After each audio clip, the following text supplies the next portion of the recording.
Warning: the opinions expressed in this video do not represent YouTube, associations, agencies, or any particular individuals. They are merely from two guys needing to pass the boredom of their average day lives. Some explicit content may occur in this or future presentations. Viewer discretion may be advised, but ignored if you're into that thing.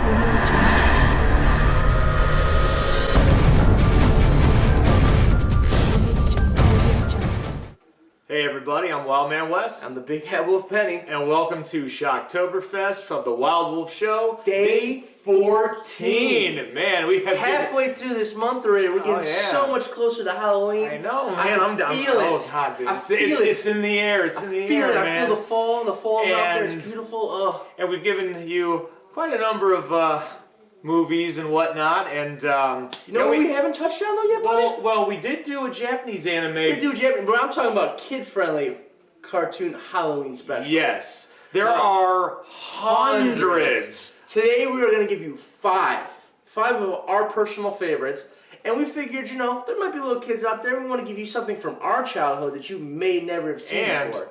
Things that were in childhoods before ours, and actually, the five that are on here, they've been made before either of us have. This is how good these are that we had to, you know, visit these later on in our life. And I mean, there's a couple of them on here that I watch every October just because, you know, I remember doing it as a kid, and it's want to keep that little childhood innocence in you still, you know. Yep. And there was a couple that I grew up on watching and introduced them to him and loved them. I love Halloween stuff. Anything Halloween related, I love it. So why don't you dive in? Give them the first segment. All right. The first one we're going to be doing is Witch's Night Out. It came out in the late 70s. It's very trippy, let's put it that way. Definitely made in that time period, I can see what you're saying. The story is about these two characters, Small and Tender, who love Halloween, but they want more out of it, where they would love to not just dress up as a werewolf or a ghost. They want to be a werewolf and a ghost. And their whole town is really snotty. They think Halloween is stupid. It's for kids. Yeah, and so guys, I want to tell you, this town is a great example. Halloween is for everybody. Oh yeah. If I come to your house and trick or treat, it's better to give me a piece of candy than me egg or TP your house. Exactly. Remember that. And also, if you think we're joking on that one, no, go to any bar out in the States. On Halloween, everybody's dressed up and everybody's having a good time. It's fun. You gotta walk around yourself every other day. Why not be somebody else for one day? Exactly. You want to be a superhero. You want to be something scary. You want to be something funny. Do it. What's the harm in it? And while all this is going on, we find out that there is a witch that is tired of the fact that nobody takes Halloween seriously anymore for that one night. And we kind of just tapped on that where, you know, the one night where we can all be anything else that we want to be. And she specifies that, especially at the end. And she gives a great little monologue about everybody. And then everybody gets back into the spirits. You know, everybody's happy that it's Halloween. And you should be. It's great. It's a great time of year. Fall's my favorite season. It's not too hot. It's not too cold. For the most part, you might get one of those days. I mean, the energy's in the air, man. But you I mean, feel it. You really it goes back to the ancient, you know, Samhain, which pretty much started Halloween, where life is ending and we're going to be going into winter where everything is dying, and then we lead to spring where everything springs to life again. Exactly. It's great. That's the great thing about Halloween is it's based on an ancient tradition that many people celebrated many years ago that we keep alive today. That's what they did. When you go get candy, you left candy out for the spirits who were going by, you know, so they had a treat as they were going to the afterlife, or they were coming back to visit you from the afterlife. To let them know that you were still thinking about them. You dressed in costumes, so when you did go out, these ghosts, these goblins, anything you could think of wouldn't bother you because they thought you were one of them. That's the beauty of Halloween. And I feel it's been lost over the last, you know, past couple of years. Overly commercialized? Kind of like Christmas? Is now. Yeah. Everything's over commercialized. Everything's a Hallmark holiday. And again, now. we're not getting political, so we're going to leave it there. Yeah. But watch it, at least for the ending monologue the witch gives. I think it's going to reignite that flame inside for Halloween. It's really, really good. It's really good. Like we said, it's kind of psychedelic. So, but then again, coming out in the 70s, you know, that time period. And animation, it wasn't primitive. No. But I would say on their budget, they worked with what they had. Yeah. And it doesn't look terrible. No. But we're just going to go quick into a, you know, good and bad, because we got a couple more things to do. We got a couple more. All right, so first thing on the good list, the voice acting was pretty cool. They actually had some names that we still know to this day. Gilda Radner from Saturday Night Live, the original cast, played the voice of the witch, and she did it great. I love Gilda Radner. She goes from being calm and collect to excited, ecstatic. I love it. She does such a great job, and she's one of my favorite SNL characters of all time. And one of the townspeople that's, you know, doesn't like Halloween and actually considered one of the bad characters, like a villain, is Catherine O'Hara. Yeah. Mrs. McAllister from Home Alone. Yeah. Plays malicious. And she also played the voice of Sally from Nightmare Before Christmas. Yeah. So you know her, you love her. And we had mentioned about the plot concept, you know, of, you know, Halloween is starting to kind of take backseat in holidays. I think this cartoon should be updated till now, because like we need it. Yeah, we need it. I mean, I know that I'm not a big fan of remakes, but actually, I could see this one being redone. It would work, and it could work. Yeah, I mean, the only other concept is, unfortunately, Gilda Radner's no longer with us, but I'm sure we could find a voice actor. All we could really do, use the same monologue. What you really you don't really have to change anything, just update the animation. But as long as we keep, and this is also on the good list, the music, the Casio synthesizer. Oh my God. Witch magic Halloween. Halloween. Witch magic Halloween. Awesome. It was awesome. I mean, all the music in there, just there's upbeat stuff, there's really dark and foreboding music, which I love that. Now into the bad stuff, though. I researched this a lot to see who was all in it, and on a couple different sites, they tried to say that Dan Aykroyd was a part of this as well. However, I looked through the credits at the end, and, you know, double-checked with Wikipedia and IMDb. Everything. He wasn't in it. Not that we know of. Unless he went uncredited, which is possible. He could have, but then again, IMDb shows uncredited people a lot. But then again, too, with this being the time period, you know, he was big SNL, so I feel like his name would be on there just for but then again, at the same time, Gilda Radner was a part of it. But, you know, so that's neither here nor there. We don't know for sure, because, you know, you can't be 100% sure on this, so unless we talk to Dan Aykroyd ourselves, so... Dan, you know the channel. Hit us down below, buddy. Yeah, and other than that, we tapped on that maybe it hasn't aged well due to the time frame. But at the same time, I think it's a good one to show to kids. I think because, so. I mean, to tap on the roots. It's kid friendly. It's something you could show them. Be like, it's a Halloween special.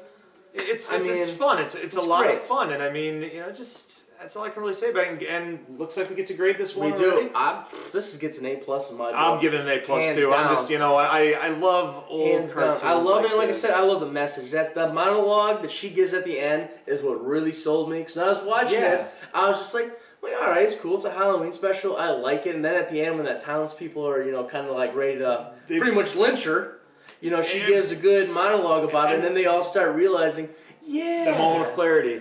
So that's why. A+ in our books for this one. It's a great one. Check it out. I'm sure you can find it on YouTube. It's only about 20-something minutes long. Yeah, it's about a half hour long. A lot of these are. Yeah, I mean, check it out. If you're into Halloween like we are, I think you're going to like this one.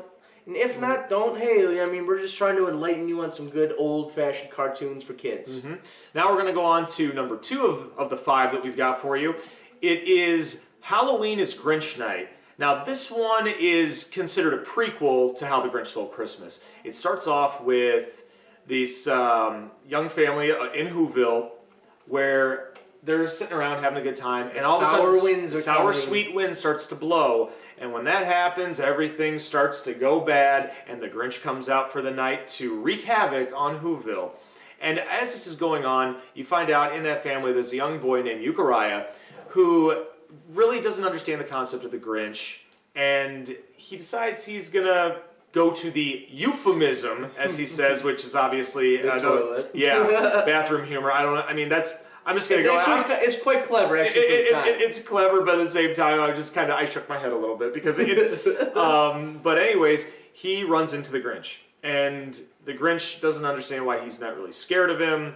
And how can you be afraid of something if you don't know what it is. You got no content. Well, I mean, kind of like Cindy Lou Who and exactly. Christmas. She wasn't afraid of him because he was just a person. Oh, and he was dressed as Santa Claus too. That helps. But anyways, Euchariah is aware of the fact that if the Grinch gets to Whoville before the night is over, he's going to wreak havoc. So he's got to stall for time. And he does it as best as he can until the Grinch has enough and tries to give him the ultimate Grinching, a.k.a. the ultimate scare, and uses his paraphernalia wagon. I mean, seriously, some of the lines in this is hilarious, but, I mean... It's Dr. Seuss, guys, what do you expect? No, but, he goes through almost this type of sadistic funhouse with all this horror, and eventually he stalls for time, the sour sweet wind goes away, the Grinch is defeated, and he leaves. And my favorite part is poor Max, the Grinch's dog, sad the whole movie. Euchariah kind of gets him to come with them, and then Max is happy. So that was my favorite part, was that Max the dog got to, go to a loving, happy family. And at the end of the film, or the cartoon, the Grinch says, I'm going to miss that Grinch night ball, but that sour sweet wind is going to come back someday. And I will be coming back someday, which is that dun-dun-dun, if you haven't seen Grinch Stole Christmas. He came back.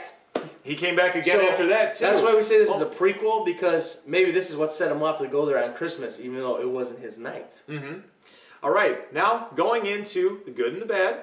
I like that it still stays into that Seussian type template of the storyline. Yeah, it works. I mean, they still spoke in the rhymes. It works. I mean, you had the beginning, middle, end, where, it starts off, it builds up the premise, then it gets, into the meat of the story, and then the ending, the denouement, where you come to that guys, realization. This is a very 20-minute long, less than a half-hour long thing.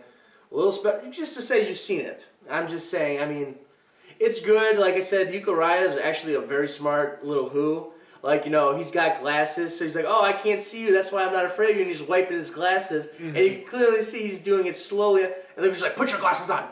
Put your glasses on! And he's getting upset with them. And one thing that I also loved about it is, in this considered prequel, the Grinch is even more sinister than he was in How the Grinch Stole Christmas, and, I mean, I used to think that the Grinch in the Christmas special was, like scary, evil, because I think it also has to deal with the fact of the animation by Chuck Jones in well, that. This one, evil smile. This one, if I remember correctly, was done by Lee Mendelson. It was, and Lee Mendelson was also the one who animated like Charlie Brown. I don't know if they did Garfield or not. I'll have to double check. They might have done a version.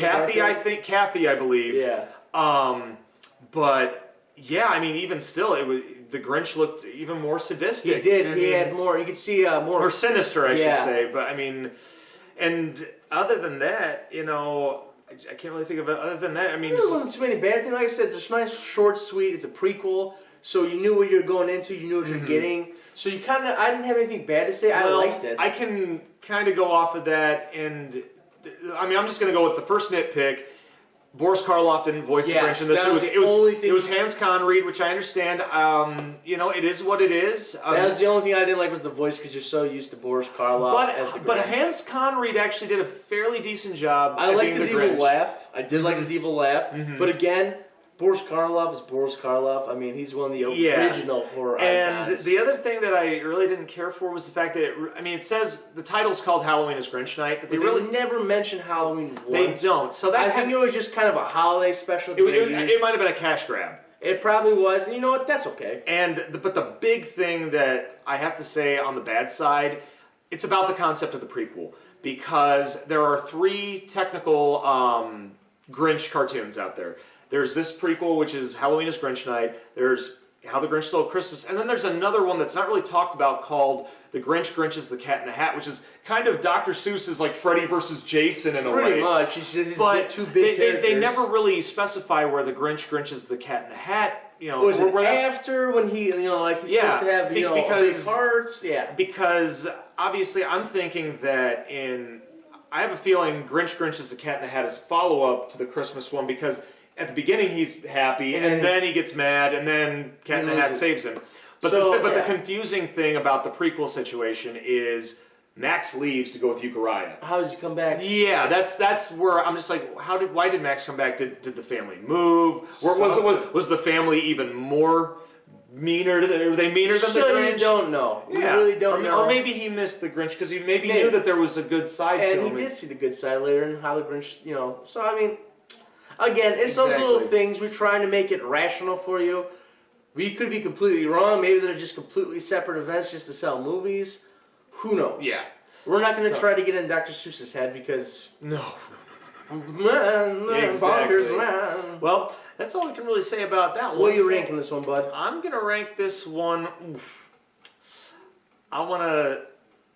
Good for what it is, but the whole concept of not really, being about Halloween, that one kind of made me say B-. I'm going to give it a C+, just because it's really not Halloween. It's just when the sour sweet wind blows. I mean, again, it's not a bad movie. I'm not saying it's a bad movie, but it's supposed to be Halloween related.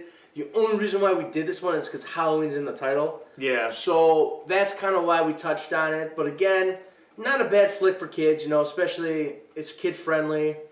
It's not too weird that you're like, what is my child watching? Yeah. But again, it's Dr. Seuss, so you kind of know what you're getting. Exactly. So we're going to move on into number 3 and the 5 part of this. Garfield's Halloween.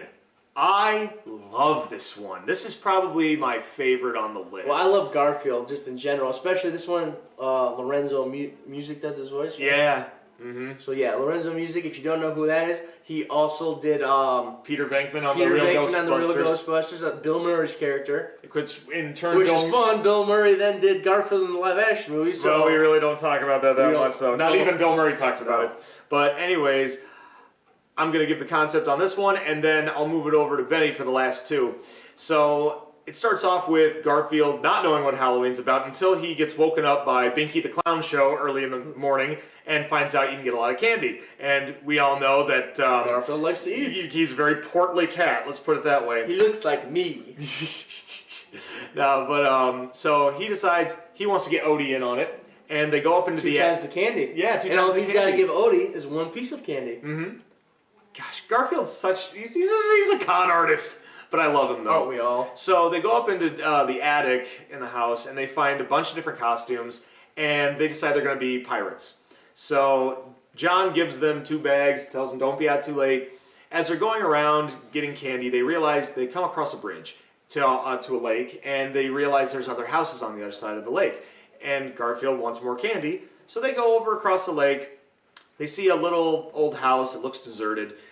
As they go in, they are confronted by an old man sitting on a couch. And he tells them a story about an old pirate's tale about stealing the treasure and how it was buried underneath the house, and he's been keeping it until the ghosts come back to, take the gold and probably kill him in the process.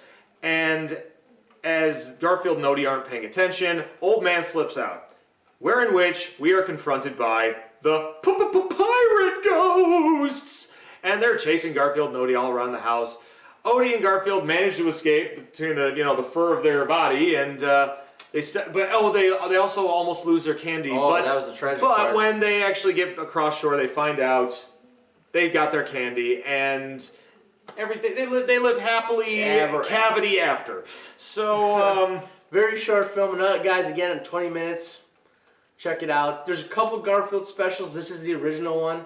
Because there's another one on Garfield and Friends. yeah. Where there's a creepypasta behind it. Oh yeah. So we won't go into that because we're supposed to stay kid friendly. Yeah, well, we may tap on creepypasta, conspiracies in the future. We just have to do a lot of research because we want to make so many different you either versions. do it right or you don't do it at all. Yeah. But anyway, it's great. I love this one too. I've actually only seen the other one until we decided to do this one. So I watched this one the other day. Loved it. It's Garfield. How can you not love Garfield? He's funny. He's sarcastic. Like I said, he's pretty much just a cat version of me. A little bit out of shape. Loves to eat.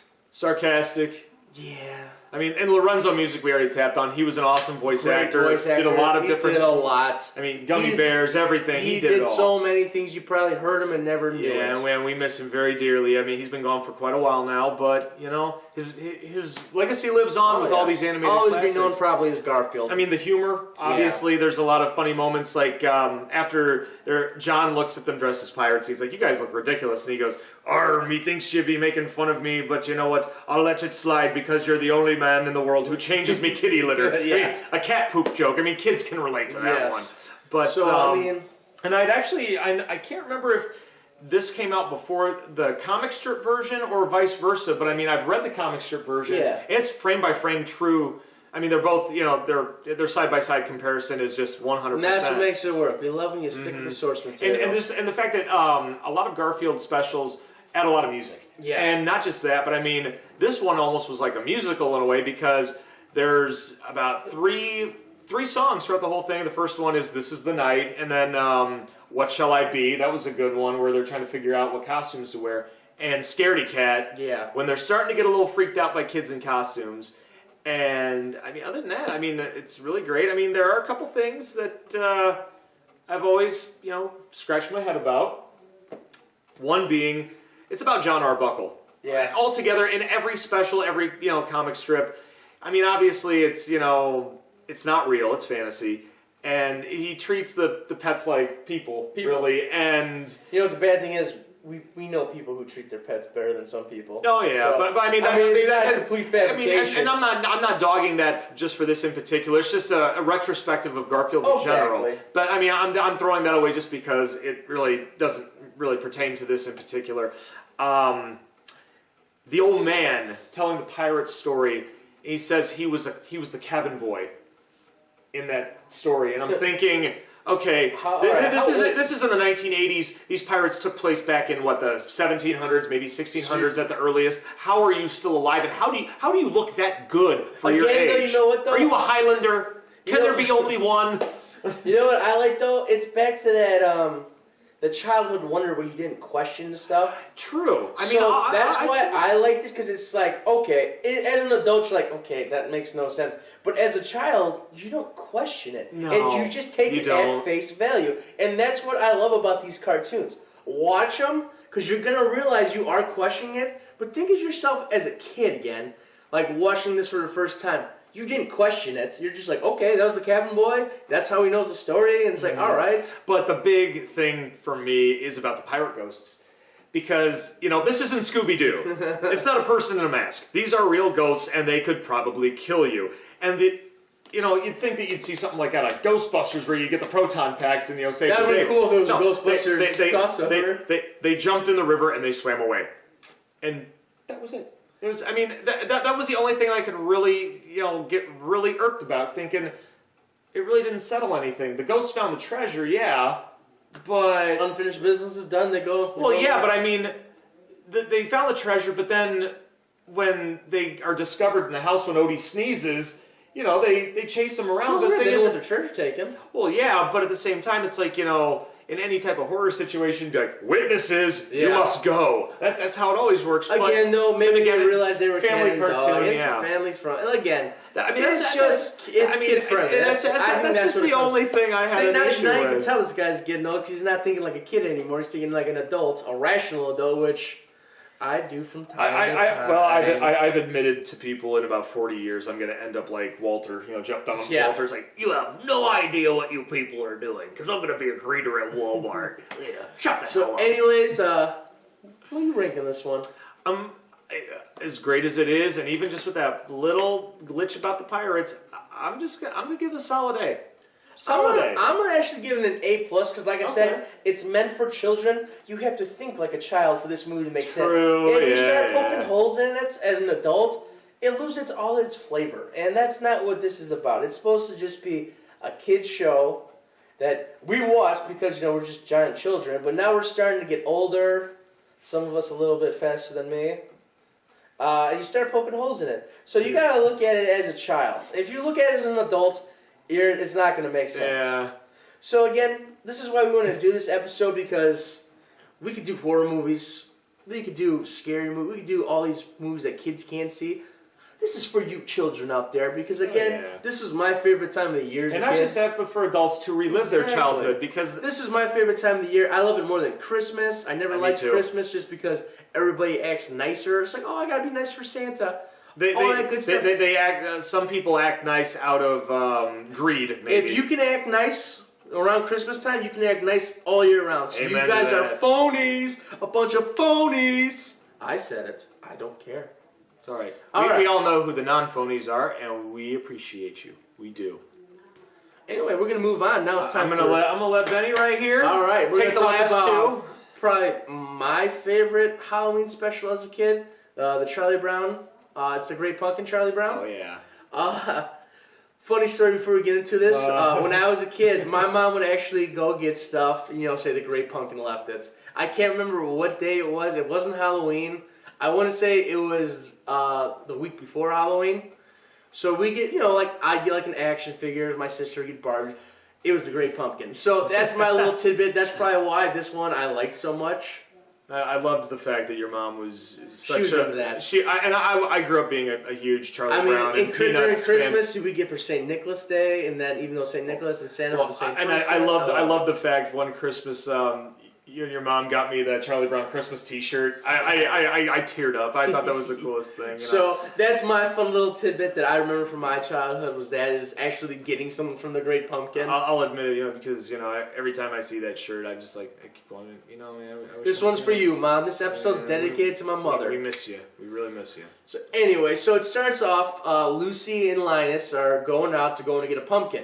So Linus is just, kind of having fun behind his sister, dancing. He's taking apples off trees, eating them, throwing them away. Just one bite. And then they go to the pumpkin patch, and Linus is picking up all these decent-sized pumpkins, and Lucy's like, nah, not having it.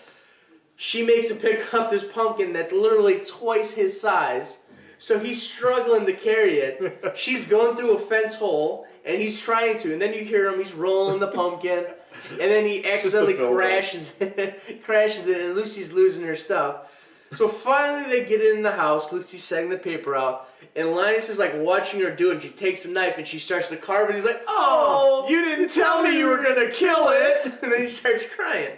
So that's hilarious to me. Again, the innocence of a child. So next they do your whole little credits. It's got the gang going around. They're getting spooked by ghosts, by owls, skeletons, all this fun stuff. So next it starts off one of my favorite things. Linus writing his letter to the Great Pumpkin. Oh, yeah. So he's, "Dear Mr. Great Pumpkin, I know you have a lot of pumpkin patches to visit." Charlie Brown comes in. "Not again!" And he's just like, "I can't believe you write the things, you believe in the things that don't exist." He's like, I'll stop believing it when you stop believing in a big fat man in a red suit that goes ho, ho, ho. Charlie Brown looks at him just like, got put in his place, and walks away. He walks away. Here comes Lucy. Grabs him, starts shaking him. Not again. You know how embarrassing it is? And she goes off on him. And then Linus puts a little, it's like, "I know a lot of people don't believe in you, but I do. P.S. If you don't exist, don't tell me. I don't want to know." And then my favorite part is Snoopy, probably my favorite comic book character, cartoon character of all time. I actually had a beagle named Snoopy. How much I love Snoopy. Comes in, looks at it, and starts laughing to the point that he has to get thrown out of the house because he's losing control. Pretty much. And then Sally comes by, as we all know, loves Linus, her great baboo. Yeah. Oh, my sweet baboo. So she's asking him what he's doing, and he's explaining. So next thing you see, they're going to the pumpkin patch. Linus is in the pumpkin patch. He's got a sign to welcome Great Pumpkin.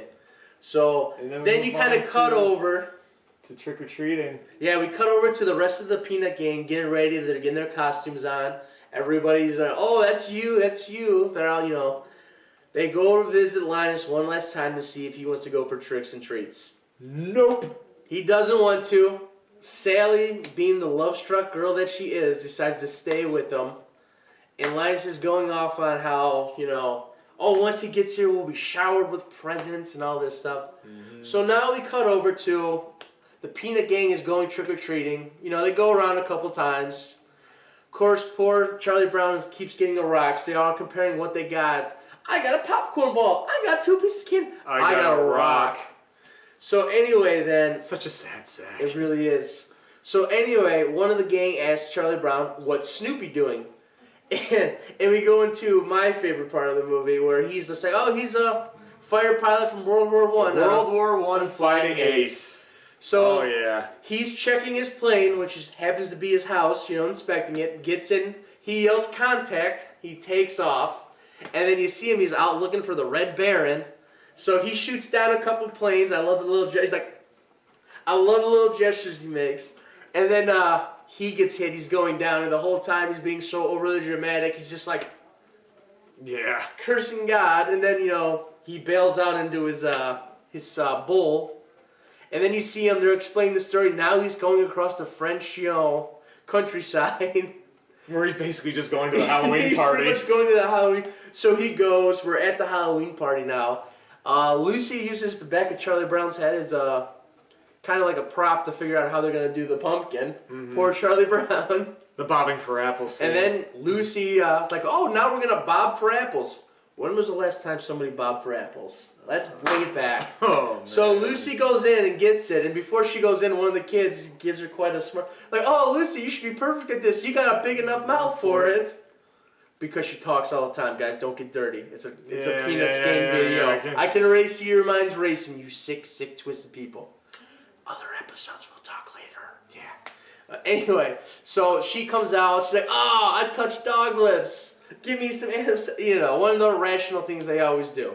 So then Snoopy bails out. And, no, before that, though, Snoopy's sitting there, Schroeder's playing his piano. Oh, yeah, well, that. And when he's playing happy, Snoopy's all into it, and then he starts playing a sadder song, and Snoopy busts out crying and leaves. And then as he's going out, he heads over to the pumpkin patch. Now, Sally at this point has had enough. Yeah. She's like, I miss trick-or-treats, I'm cold, I missed the party, and then Linus looks over and sees Snoopy rising up and mistakes him for the Great Pumpkin, passes out. Sally sees it and freaks out. She's like, all this night, I waited for a bingo! Yeah. So the other kids come and get Sally. Sally's upset. She's like, you owe me restitutions. And, yeah. So Linus is pretty much left alone again in the pumpkin patch until about 2 in the morning, where Lucy, being the good big sister she is, goes and gets him. Because she's done this so many times. She's done this every year. So she went and got him. Again, that just shows you the time period where a little kid's safe in a pumpkin patch by himself in the middle of the night. Yeah. It was the 60s. So anyway, so the next morning, Charlie Brown and Linus are sitting there talking about what happened. Charlie Brown kind of says something that makes Linus a little furious. He's questioning. He's like, what? Next year, I'll make it the best pumpkin. He's going off on a rant. And Charlie Brown's just like, well, I got a bag full of rocks. And that's kind of how the episode ends. Like I said, this is probably my favorite Halloween special. So I'm going to probably give it an A+. I'm going to give it an A+ too Just already. based on, because he's already tapped on all the good stuff. And so, there's really not any bad stuff. Yeah. There's really not. I mean, the story moves along. It goes to 3 different point of views throughout the story. It's all interconnected. Like I said, it's just a good movie. Like I said, it's a good family Halloween movie that you can watch with your kids. You can watch it on every year. You can watch it whenever you want because, I love watching it anytime. And again, guys, I can see some of the characters you could say are kind of lame, but Snoopy, come on. Snoopy's the coolest cat in town, and he's a dog. Yeah. Joe Cool. Joe Cool. So anyway, guys, we're going to end this one on this segment anyways. Again, we give it an A+. It's great. Nothing to really nitpick. Everything moves along nicely.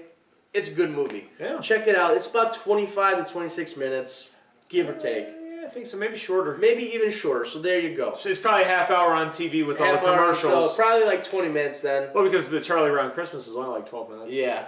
All right, we got one left. One more. left. Oh, and we're finally touching on a Disney movie. Yeah. Finally. We tried to stay away from Disney movies just because of all the problems we can get into if we say something bad. But this one, I remember watching as a kid as well. It's The Legend of Sleepy Hollow. Yeah. Now, this one. man, I'm trying to think. Who was the narrator? Bing Crosby. Bing Crosby, thank you. That's right. So, My name is Bing Crosby, and I'm going to tell you all about the Headless Horseman. So, again, sorry, I had to do that. He did. And that is the opening to the movie. So, hey, thank you. Hey, no problem. So, anyway, we all know the tale of The Legend of Sleepy Hollow. Ichabod Crane, Bram Stoker, everybody. We know everybody. You know everybody. You heard the story. I like it because it's kid-friendly. So I'll just give you a brief little recap on it. Ichabod Crane, very, very tall, lanky man. He's been called a crane. His feet look like shovels. Somehow he gets the ladies, though. He's a school teacher in the small town of Sleepy Hollow, which is in New York, back in like the late 1700s. So we're talking like 1780s, 90s, right before about 1800. So anyway, during this was actually ravaged by war during, the colonial wars. We were trying to get away from England and stuff. So the Headless Horseman's actually a mercenary. He's a Haitian? Something like that. Something like a Prussian. He's a Prussian. Something like that. We're delving into the Tim Burton thing, so we'll just kind of... But that's actually in the story, too. Oh, true. So, but anyway, we're going to do it, like I said, kid-friendly. So this is where the Headless Horseman comes from. He was an old soldier that lost his head. So anyway, Ichabod Crane comes to the small town of Sleepy Hollow. He's a new school teacher. He gets the affections of the town's rich girl, Katrina Van Tassel. And the kind of like the alpha dog of the town, Brom. Brom, yeah. Doesn't like it because she's kind of reciprocating those feelings because he's an intellectual, where everybody else in town, all the guys are kind of just like rough and gruff guys, you know. So they had a kind of like a little love triangle going on. So the Van Tassels, being the richest family in town, throw a big Halloween party. So of course Brom and Ichabod are trying to dance with her, trying to one-up each other. And they go back and forth, but Ichabod kind of gets the one-up on him. But you find out that Ichabod's very superstitious. He spills salt when he's eating, and he throws the 3 over his left shoulder to keep the devil away. That's the old superstition anyway. Brom gets the idea. Brom gets the idea to tell the story of the Headless Horseman because Mr. Van Tassel loves ghost stories. So anyway, so he goes into it and he starts telling the story of the Headless Horseman, how he prowls the forest looking for a head. And he said, you know, he tells them the story about, you know, you have to make it to the bridge because once you make it across that bridge, you're safe. So ends the story, you know, goes out of his way to scare Ichabod to death pretty much. You see Ichabod shivering, he's getting really close. The wind opens a window and he freaks out, and then he tries to play it off as, I was just kidding. And then the fateful time comes where he has to go home. He's riding his old faithful steed, Gunpowder. They're trotting along. Now, Ichabod, very frightened. Everything, all the sounds of the forest is scaring him. He's terrified. And then my favorite part is he looks up at the full moon, and a cloud that happens to look like a hand starts to encase it. Now, he's going along, and he hears the frogs, you know, croaking, but it sounds like Ichabod. So he's getting freaked out. So now, he's going through the cemetery, and he starts hearing what he thinks is hoofbeat stuff. And he notices that his horse is kind of sleeping on the tombstones, so he's freaking out. So he wakes the horse up, they kind of fall in the pod. And then as he looks over, he sees, what are those called? The willow... things that are banging Will-o-wisps? I'm not sure exactly. All right, well, they're like the plant that's got like big, like it looks like a corn dog or whatever on top. It's the best way. It's what's banging against the tree. I'm sure somebody out there will know. You know what I'm talking about. You can leave it in the comment section below. It's banging on the trunk, and it sounds like, you know, hoofbeats. So at this point, Ichabod looks at it. He starts laughing maniacally because he realizes He's got scared by nothing. He's got scared by nothing. The horse even starts like, and then all of a sudden you hear, demonic laugh. And both of them start to shiver, and look, there's the Headless Horseman. So like we said, Gunpowder is kind of an older horse. He was kind of just, you know, he's a transport, so he doesn't have to walk. But he's trying to outrun, you know, I love the mechanics between Ichabod and the horse. You can tell they kind of care about each other. So anyway, they're going. The Headless Horseman's right there. You know, he's slashing. Luckily, Ichabod's dodging. So they go back and forth. There's a part where Ichabod's making it to the, about to make it to the bridge, where he suddenly gets turned around by a tree. And they start going the other way. So he's looking at the horse as he's going away from the bridge towards the Headless Horseman.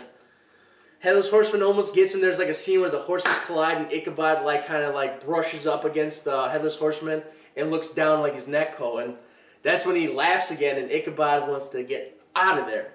So he jumps back on Gunpowder. He pretty much makes it across the bridge, except the Headless Horseman with his flaming pumpkin knocks him off. Now you don't know what happens to Ichabod. There's a couple different stories. One story is that he just moved away and married a wealthy widow. Another story is that he just decided to leave. He knew he wasn't going to get Katrina. But then there's still the one story that everybody still talks about, that he was spirited away by the Headless Horseman. Because all that was found was a smashed pumpkin in Ichabod's hat. Yeah. Now I love it because this is actually more of like a scary children's thing where it does scare you. I can see it scared me when I was little. Me too. The laughter. I mean, again, this is a great movie to show your kids because one, it's a Disney movie, so you know it's not going to be anything too absurd or anything like that. No, I mean it wasn't over the top. I mean they kept it scary enough where it was good for a Halloween special, and they kept the humor in there too. And they did. Like I said, it's a great movie. But like I said, my favorite scene had to be when he looks up at the sky and he sees the full moon being overtaken by the hand. Like, that's your head, the Headless Horseman. It was good. I really liked it. It's a classic. I still watch it to this day just because I love that scene, the ending scene. Even if you don't want to watch the whole movie, at least watch to where Brahms telling the story. And then after that, it's only... I would say it's my favorite movie. That's about 10 minutes long, so you're looking at 10 minutes, and it's great. I mean... I really have nothing bad to say about this one. I mean, believe it or not, I really... Believe it or not, I'm walking on air. Believe it or not, it's a good Disney show. It really is. So, I mean, I'm giving it an A+. I'm giving it an A+ too. Like I said, most of these cartoon ones we give an A+ just for... Nostalgia reasons. I mean, like I said, guys, like there's so many Halloween specials that come out there. Yeah, I mean, and honestly, I was looking on a lot of different channels on YouTube, and there's a lot of people who have done the rankings of top 5s, top 10s, top 13s. These are on there, guys. Some of them are. But I would say, if you ever want to look for any other ones, be sure to check out those channels or just search in, Halloween cartoon specials. And a lot of the people that have channels out there, and I salute all of you for that. You guys, do a lot of work and also do some in-depth detail on some of the specials, and you've even touched on ones that I've never even seen. So that's great. Props to all of you as well. Thank you for that, by the way. So anyway, guys, that's day 14. Day 14 going on 15. God. Man, tomorrow it's halfway. We're getting halfway there, man. I like it. I mean, I hope you guys like the content we're giving you. If you do, like, share, and click comment, that red subscribe button. Red button, guys. Yeah, we still got 17 more days of Halloween Shocktoberfest for you. Oh yes, and we want more content to give to you. Like I said, the more people like us, the more content we give you, which means it's gonna be bigger. It's gonna be better. We can rebuild it. We have the technology. So anyway, guys, we want to thank you for stepping in and watching our show. I am the Big Bad Wolf Benny. And I'm the Wild Man Wes. And this is the Wild Wolf Show, Shocktoberfest. See you tomorrow. Life could be so sweet if every night was a night to go trick or treat. Trick or treat. Wouldn't it be sweet? Trick or treat. What's up, Benny boy? Hey, what's going on, man? Not a whole lot, dude. I been doing a lot of overtime at work and got a little change set aside, and I'm looking forward to finishing up the Shocktoberfest thing. Yeah, I mean, I'm not saying that I'm tired of it, but I love doing this for the fans and whatnot. It'll just be a nice little reprieve Oh, after. yeah. But I decided to put a little down payment on renting out a cabin during like November and whatnot for the end of fall, just to go out there, do some fishing, do some drinking. But, however, there is one little detail. What? Is the house like a former house of a serial killer? No. It's the fact that next door there's going to be another cabin with some college kids in it. I mean, I'm talking like upscale, rich, hoity-toity types that'll look at us like lift their noses up to us. Yeah, they're going to look at us like we're kind of weird. Yeah, whatever. What's the worst thing that could happen?